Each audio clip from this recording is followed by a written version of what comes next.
You're good. Thank you. Everybody missed all that great introduction, and I totally forgot. So back again to Welcome JST Coaching and Training Webinar. And this is our summertime, free time or structured time, and this is your host, Dulce Torres, and I have Kimber Nelson assisting me as well. The housekeeping rules is that in order to minimize any noise, because we're recording the class, you all are muted and will remain muted throughout the webinar. There is a chat box, and in my screen is on the right side of my screen. I'm going to assume that probably it is also on your right side of your screen, where you can type your questions as we go along, and I will try to answer them within the presentation or by the end of the workshop. So if anybody wants to test it out, put a question there, or even tell me why are you here and what you hope to get from this webinar today. So I'm going to continue as we go, and if I see any questions, I will then address them through the webinar as well. This workshop is targeting children typically ages 7 to 12. However, the principles that we're going to discuss here applies to teens and adults as well. So even though we're going to be talking more about what we do when the kids are at home after school in this summertime, and we're going to make some plans related to children, is really you can adapt it all this for teens and adults as well. We will be together for around 45 minutes or so, and then if there's no questions at the end and things like that, we will exit the webinar. What is a laid-back summer to laid-back for children and teens? For me, when there's no unintentional plan. Staying up late is intentional. Sleeping late is intentional. What it means is we have on purpose planned it, and it's not a subject for an argument or frustration from the parent side, because again, we planned it. And during this time of summertime, when the kids want to stay up late, when the kids want to sleep in, is when it's very important that we purposely decide what are we doing this summertime. And if you have not started yet in making a plan, then today is your start date. You do have to start now.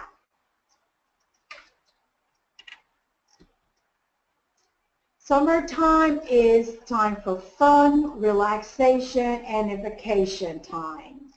Now, kids are really ready. They're looking forward for school to be over. For some people, I found today that, for example, in here, some schools are done today. Some private schools finished. For some other IS school, independent school districts in the area and nationwide, we still have anywhere between 1 to 3 weeks of schools. So we really need to get ready because the kids are getting ready for a break. They need it, well deserved, and we need to be ready for them.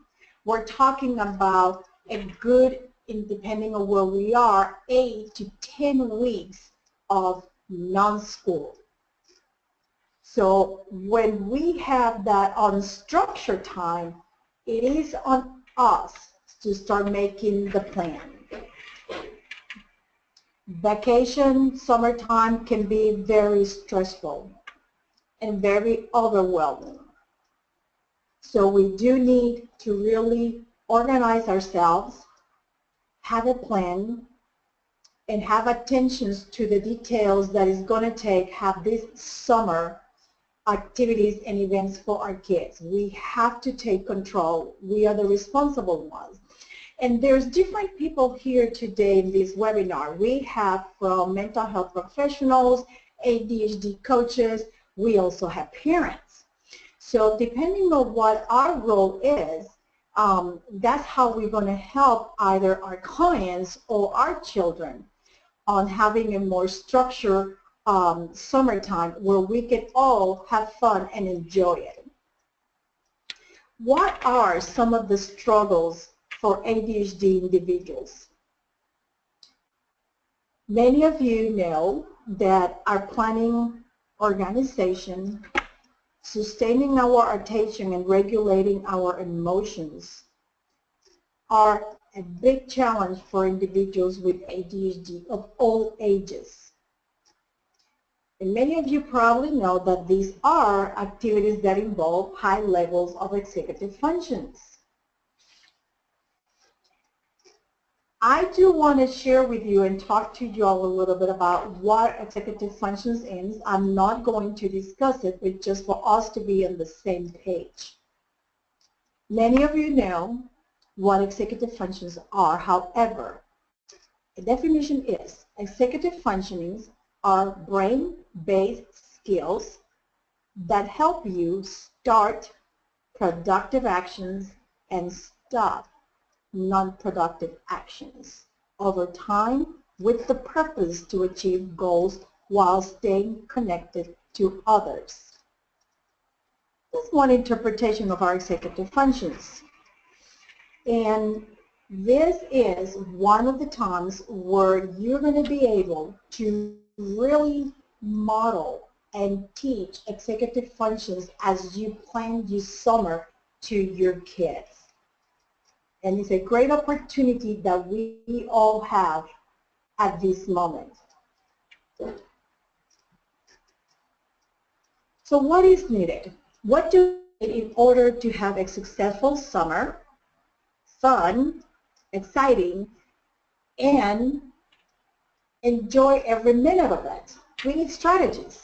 We need to have control. And I really like this slide because it tells you clearly here that strategies are you thinking about what you want to do, you creating that plan, and then you manage the plan that you created.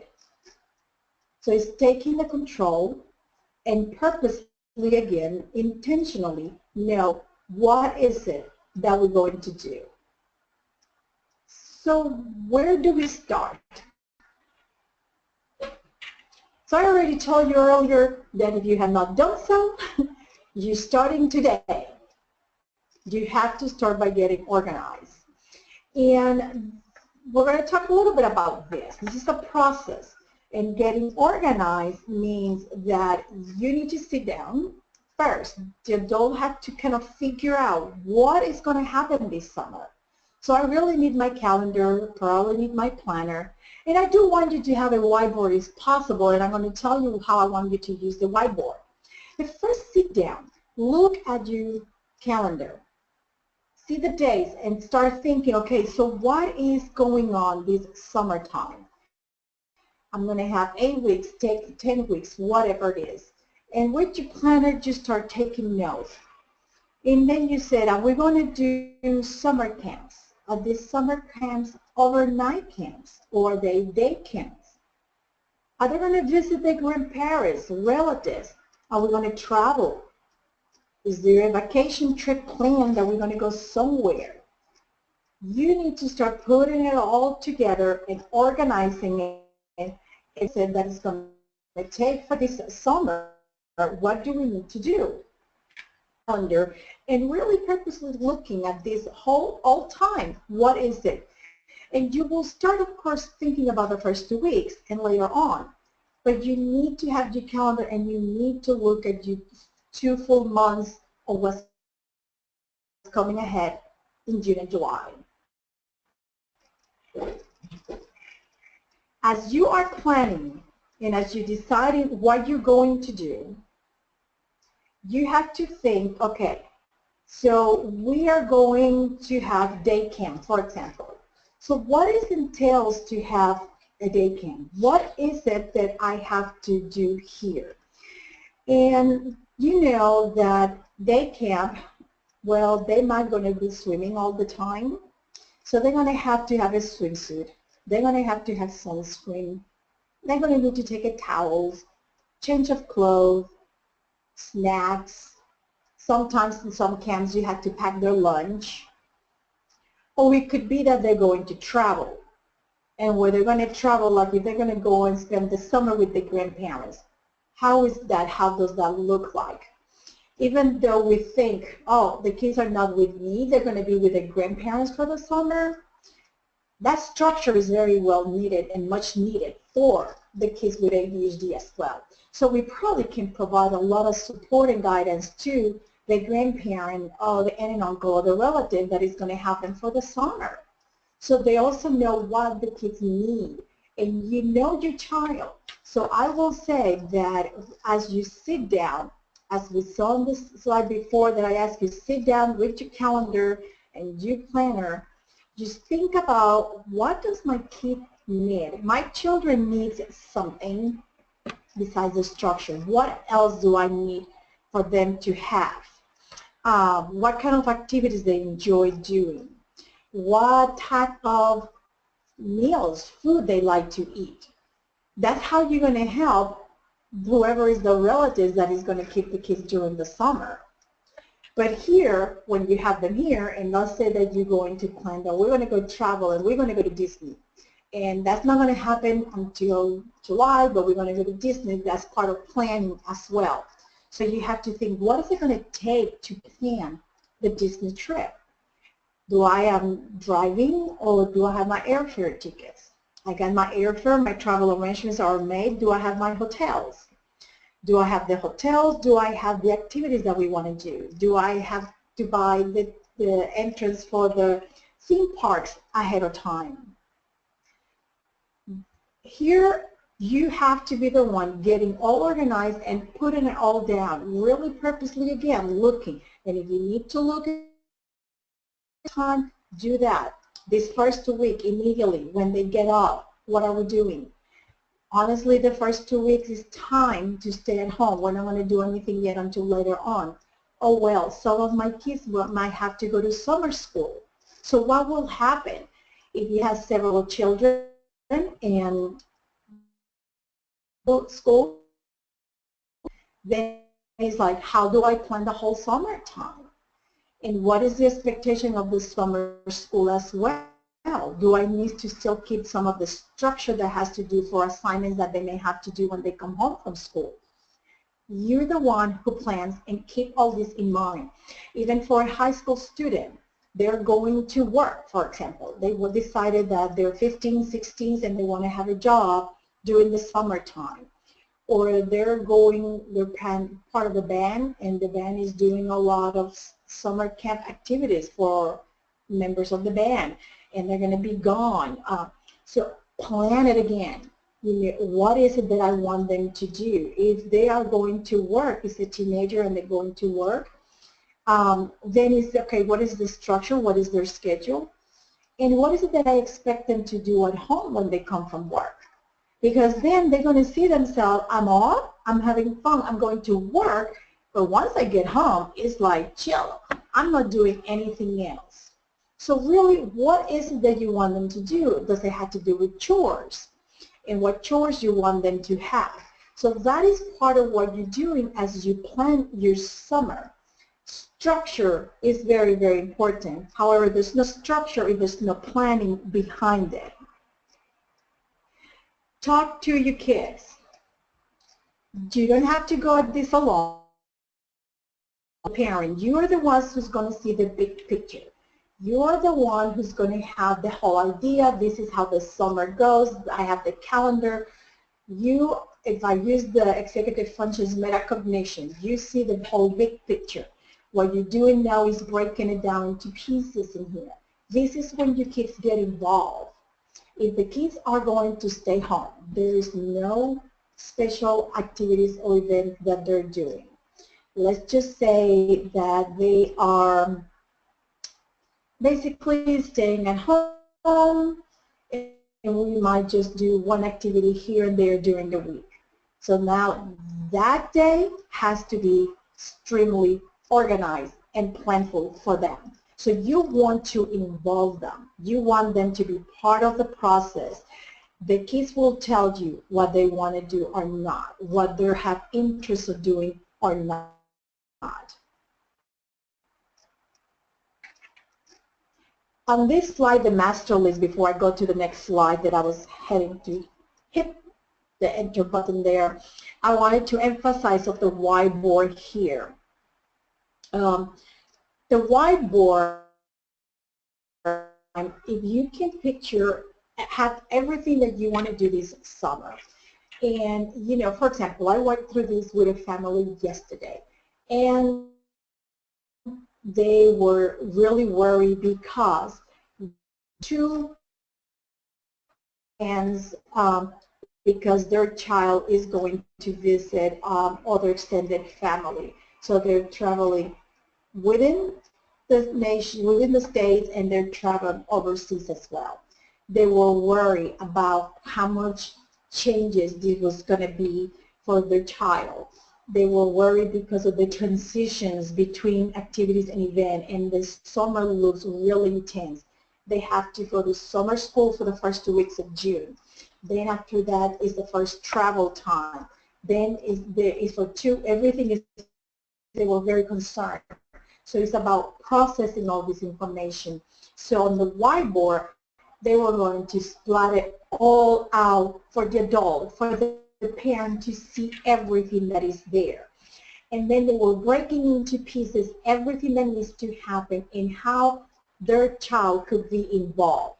And they wanted for them to show them the board so he has an idea of what's happening, but then they were going to break it down for him to understand this is what we're doing during this time. So like the first 2 weeks is all about school because he has to go to summer school for 2 weeks.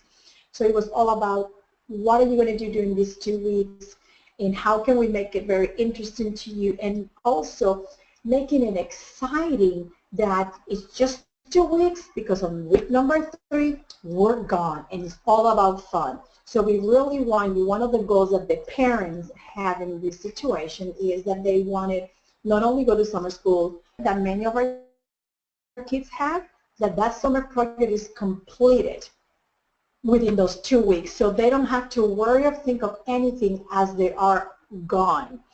So it's about that planning. So the whiteboard is about the big picture. You see it, everybody in the family sees it, they understand what's going on, and then you break it into steps for how everyone else is going to help you and what their role is in this process. Also, important to know that if you are traveling and you're traveling in the future, and I could be speaking in here with individuals that may or may not have ADHD themselves, and they are parents as well. So as I plan this, but I already have my airfare and I have the tickets to go to the, let's just back to talk about the theme parks of Disney, and I already bought the tickets for that, for Universal Studio. I know that we're going to go and see a play someplace. I have all of those tickets. Find the place where you're going to put all your information and all your research that you have done. That's about traveling. The same you will do if you're talking about camps. If your kids are not enrolled to go to any camp yet, and you want them to go, this is the time. Camps are getting full pretty quick. So choose the camp that you will, make sure that you have done your research about which camp you want to, or which of the days that the camp is offered you want your kid to go to the camp. So everything that you research, identify the place that you want to put these things so you know when you come back, you know, either if it's a color basket that is only about travel things goes here, or all my research about all the different camps that I want to talk to my kid about, so we can make a decision of which camp we want them to go, or he wants to go as well. That's what I mean with you keeping track of all your research and information.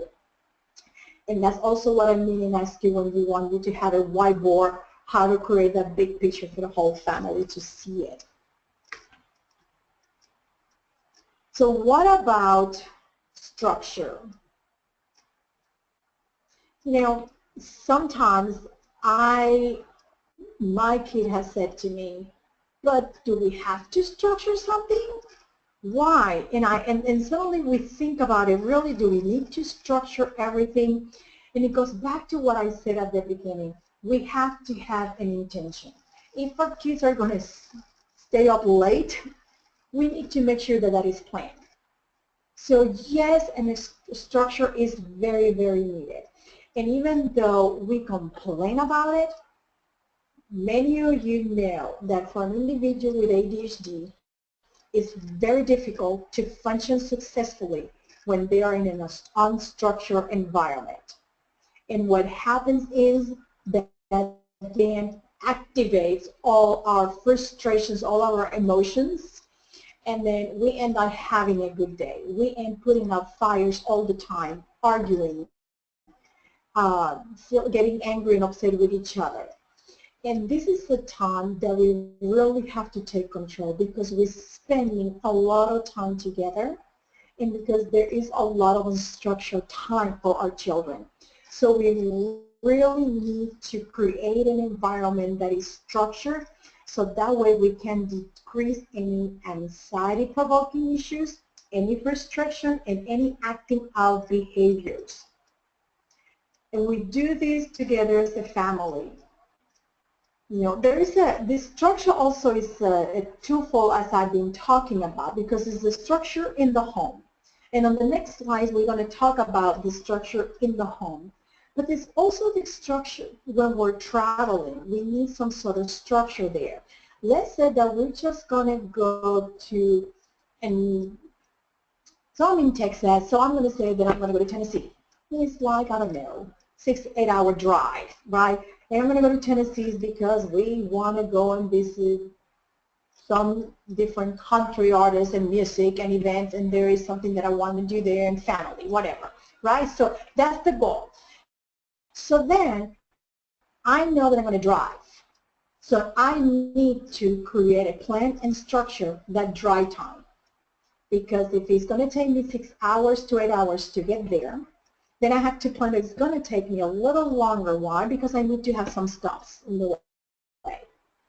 We stop, we stretch, we use the restroom, we plan it. I need to have a lot of snacks in the car. I want them to have their snacks and their drinks in the car, and what kind of activities and games I want them to have in the car. And this is for all ages, including also our teenagers and adults that are traveling with us. And they're not the drivers particularly. So we have to plan. Is it the music? What kind of music? Does music create a discussion in the car every time between the kids and we never agree on what music? Well, so then we talk about it ahead of time. And we discuss, we're going to be together for 6 hours in a car.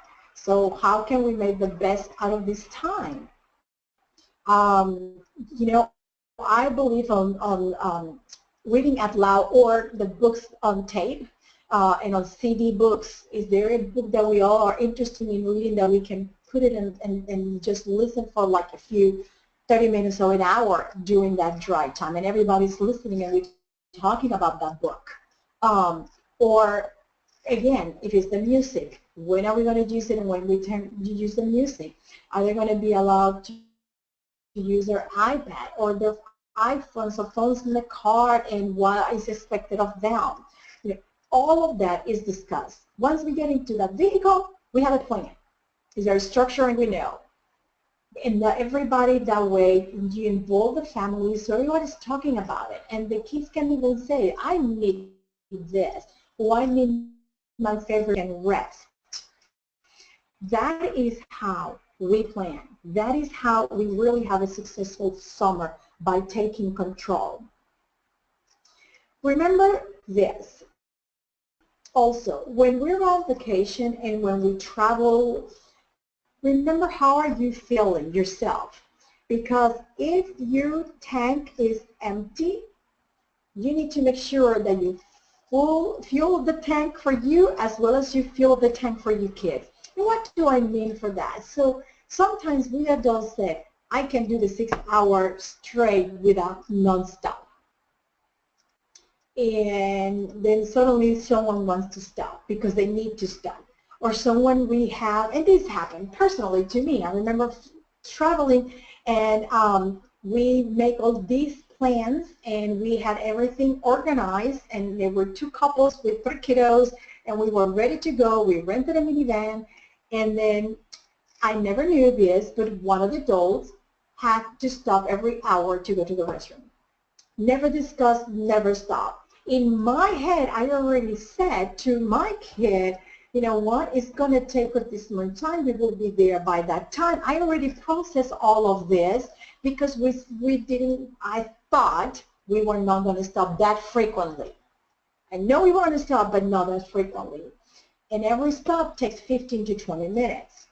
So you can imagine that added time in the trip. So yeah, my kid got restless. My kid was frustrated, and I had to figure out constantly something else to do and something else to say. Even that the stretch at the end, I realized how to manage that time when it was, okay, time to stop, to go out and stretch and all that. It wasn't planned, and I wasn't preparing my son ahead of time. So this is part of those transitions that we talk about, and this is part of the challenges that we have when we don't really let them know and they're not ready for transitions. So just as a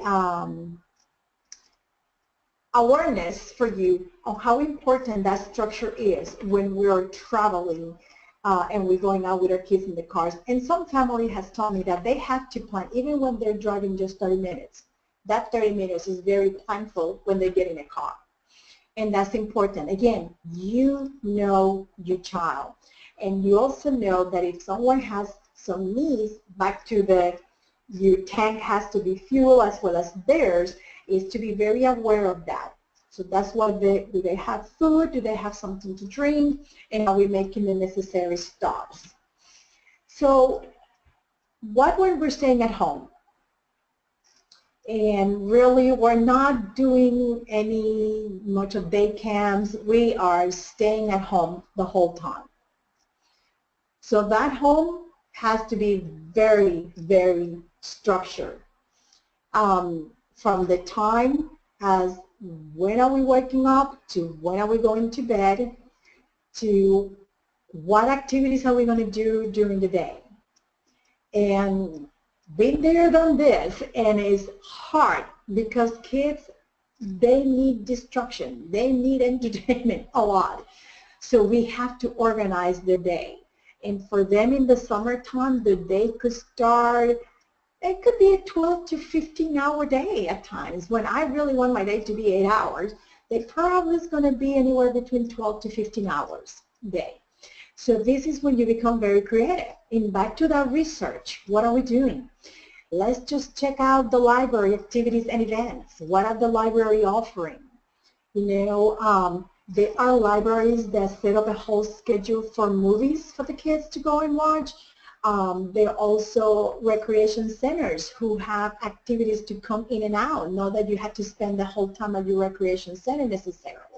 But there's also recreation centers active events that you can say when are they being offered so I can go to those events. Is finding out parks put a lot of events out for kids as well.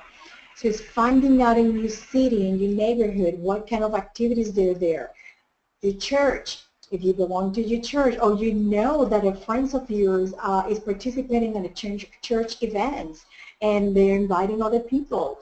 Find out about that. That's all your research. You collect all the information. You gather everything. You ask your child again, and then you sit with your child and discuss what are you going to do. Let's see, what did you want to do? And then your schedule becomes about, okay, this is what we do on Mondays. This is what we do on Tuesday, Wednesday. You structure it, all of it. You know, you want to go outside and play outside. When is it that you're going to be outside? When are your friends outside? They want to ride the bike. They want to ride their skateboard. When can they go? All of that is really planned. And if, for example, if some of you are parents who work outside and the kids are going to be home with either the older siblings or a nanny is coming in, This schedule has to happen. They need to have a schedule so they know what's going to happen throughout the day. And very consistent. You don't have, once you set it up, you don't really have to change it all the time. Maybe you tweak it. You choose the time. Maybe you decide, okay, you know, we're not going out, but we're going to do something special for the 4th of July. That is a special schedule weekend. And then you plan about it, the activities that you're going to do and how we're going to celebrate the 4th of July. So every family see what is it that's going to work for my kid, work for me,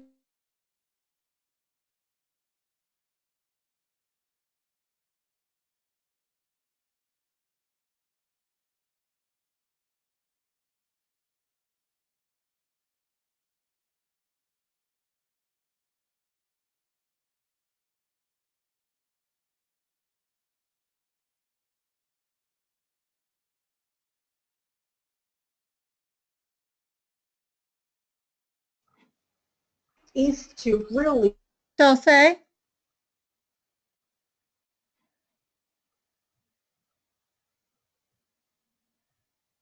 think about what kind of activities and event I want them to have with other kids. Dulce? Our kids, Dulce? yes. I'm sorry to interrupt, but we just lost sound for the last about 30 seconds. If you want to back up and revisit that. Oh, Sorry, thank everyone. You're going in and out a little bit, and it's been just for a quick second previously, but we just lost you for a little bit longer. Oh, wow. Okay, so I'm going to go back to the opportunity to build skills. This is a good time for parents to be building the skills that our kids need to develop during the summertime, that we want them to be ready also when they go back to school. And some of these skills are, I'm talking about the executive function skills, social skills, life skills, and motor activity. How do we do this? By really planning what kind of activities our kids can go and do with other kids. Social skills is a big deal for our children. Some of them do not have a lot of friends. So we really need to make a point of allowing them to be with the 1, 2, 3 friends that they have during the summertime. How can we do that? If our kids don't live in the same neighborhood at times, and then if we have to really plan on how they can go and visit each other, we need to take an active role of that and make sure that they have that social interaction with peers. Now, I am going to interject here talking about peers, child. So peers, sometimes your kid could be, but you know the maturity level, he's doing a 10 and 11-year-old kind of behaviors. So maybe the kids that are that young, is better for him to spend the time during the summertime and develop those social skills. But that is the decision that each family makes individually here.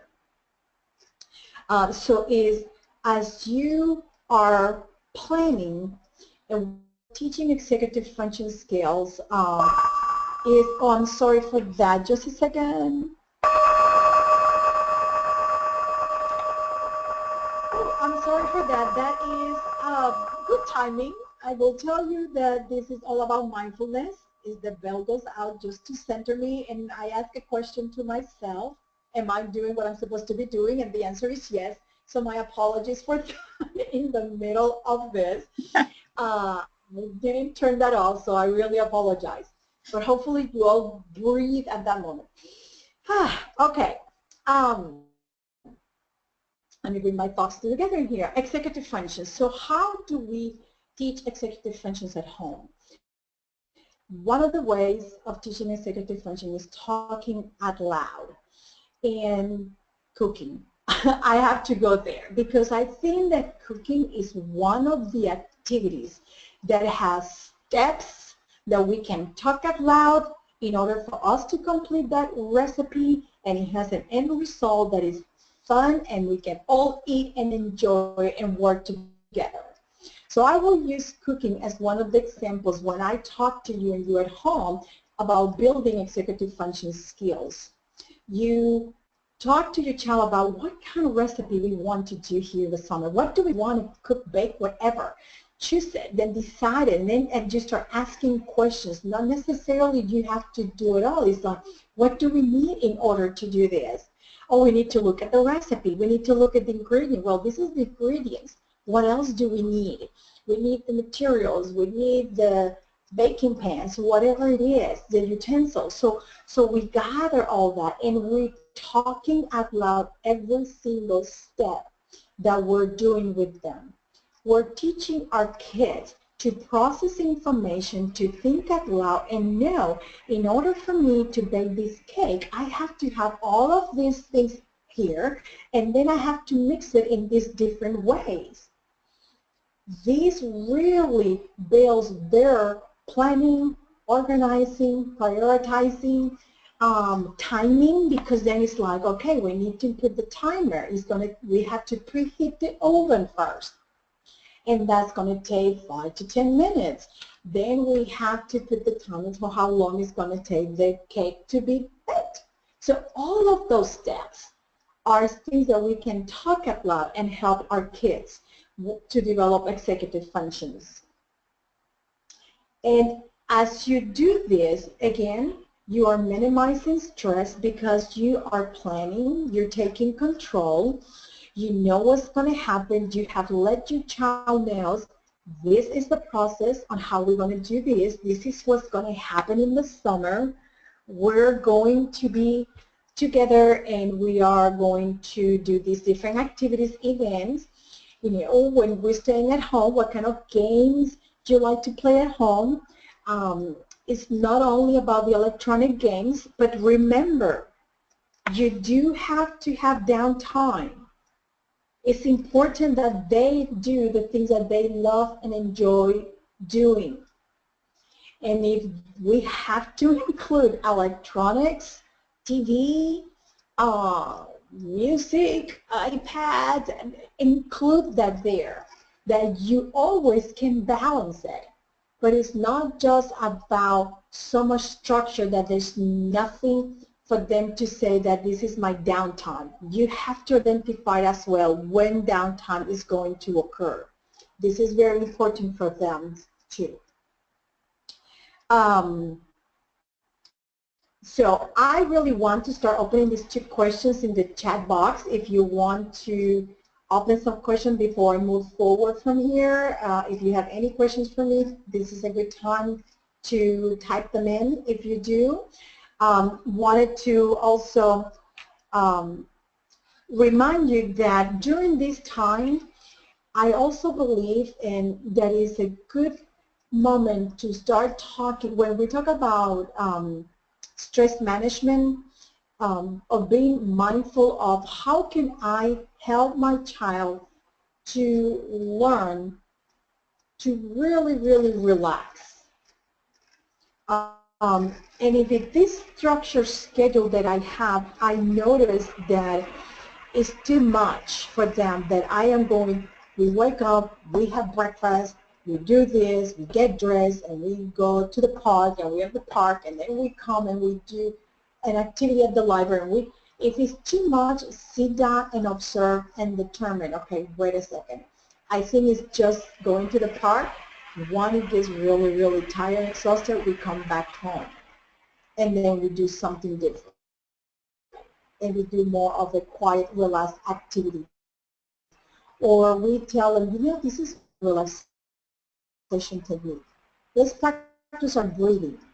You know, when you get frustrated in school, what things can you do sometimes? So when you get frustrated outside playing or inside playing, what are we going to do? This is a good time to be introducing the idea of breathing, relaxing, use the word chilling, and how that works for them. Create like a stress release box. Create a box of activities and events and have them to get involved. That if you don't want to say this is the activity that we do every day, but we're going to choose from this box and whatever comes out, that's what we're doing. And make it very exciting to see what we're doing today. Let's pull it out of the jar and see what we put in there. And you can also make it very interesting and very exciting for them. So this helps you to really minimize any frustration, any stress, any anxiety that could be provoking to your child and to us as well as adults, and give us a really to spend ourselves healthy and fun. So that's the end of this presentation at this moment, but I do want to invite you to our 2 upcoming events. I still want you to put any kind of questions that you may have there in the box. We still have time to answer any of them. And we'll like to let you know that on June 3rd through the 5th, coming soon, we have in the coaching teens and college students with ADHD, and it's a 3-day intensive training. We would like you to go to our website, jstcoach.com, and register and participate. And then we also have the Coaching Children with ADHD Executive Functions and Behavior Challenges teleclass coming up in August 8th. You also can go to our website and register now because we're still in the early bird registration, so you can take advantage of the price at this moment when you register now. I really, really enjoy talking to all of you, having a good time and good fun here, discussing about summertime and strategies and what we can do to make sure that our kids have an organized and successful summer. If you have any other questions, please type them now and we will answer them. As well as I will remind you that you can email us at jody@jstcoach.com if you have any questions, and you can, Jody will be really excited at answering any of your questions. Please do so. And if this is, I don't see any other questions at this moment, so I really appreciate everyone's participation and having you all here today. It was great. I look forward to the next webinar that we are going to do. And Kimber, did you remember the date of the next webinar? You just caught me off guard. It is posted on the website. It is actually a fantastic one with a guest, Rob Tuscato. I'm sorry, I don't always say his last name correctly, but it's about the legal implications and with kids heading into college. So please do check that out. Thank you. It'll be an awesome one. Thank you, Kim, because I did sell that and I really want to invite. Never heard Robert to this, go please join that webinar. I believe it's next month or so. So please enroll on the webinar. Great information that he has to share with all of us. Thank you so much for your participation, and I will look forward to talking with you all later in the month. Thank you.